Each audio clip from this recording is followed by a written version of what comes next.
the Lord. True Light International Ministries வழங்கும் வேதத்தின் வெளிச்சம் என்ற நிகழ்ச்சியின் மூலம் இயேசு கிறிஸ்துவின் நாமத்தில் உங்களுக்கு அன்பின் வாழ்த்துக்கள்.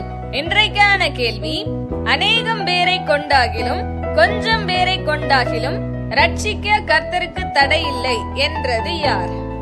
அநேகம் பேரை கொண்டாகிலும் கொஞ்சம் பேரை கொண்டாகிலும் ரட்சிக்க கர்த்தருக்கு தடை இல்லை என்றது யார்? Option A Abner, option B யோனத்தான், ஆப்ஷன் சி தாவீது. Option A Abner, option B யோனத்தான், ஆப்ஷன் சி தாவீது. மறக்காம உங்க ஆன்சரை கமெண்ட் பண்ணுங்க. நீங்க ஃபர்ஸ்ட் டைம் பார்க்கறீங்கன்னா லைக், ஷேர் அண்ட் சப்ஸ்கிரைப் பண்ணுங்க. நேற்றைய தினத்திற்கான விடை ஈசாய்.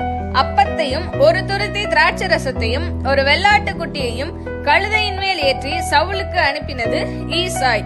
1 சாமுவேல் 16 அதிகாரம் 20 வசனம். God bless you.